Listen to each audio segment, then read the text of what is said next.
আজ প্রভাতে আবারও এক পশলা তুষারপাত। ক্রমাগত 7 দিন পড়ছেই তো পড়ছে, ঠিক যেন পেঁজা তুলোর মতো।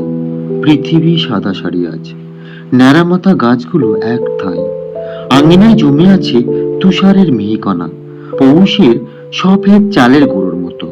পৌষ, আহা, সেই ফেলে আসা পৌষ। ভিগি পড়া চালের গন্ধ উড়ে এলো নাকি এই সফেদ পাহাড়ে? না, এসব গন্ধমাতাল ক্ষুদ্র ভ্রম, বুড়িয়ে যাওয়ার লক্ষ্যই বটে। বলেছে কি এখানে তেমন বর্ষা নামে না।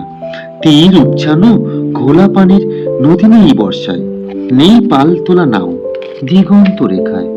অথবা এদিক ওদিক দলছুট দু একটা কচুরি পানা, মাঝে মাঝে জানতে ভীষণ ইচ্ছা হয় তুই কেমন আছিস এই শীতে, অথবা কেমন ছিলিস গত বর্ষায়। কোনো মানে নেই, তবু মনে হয় এই যেমন পৌষের ধানের প্রবল গন্ধ পাই এই তুষারপাতে। আসলে জানো, এখানে আমরা সবাই কেমন যেন ভেসে ভেসে যাই। ওই যে বললাম, দলছুট কচুরি পানার মতো। জানতে ভীষণ ইচ্ছা হয় তোমাদের পৃথিবীতে তুমিও কি তাই আমাদের মতো?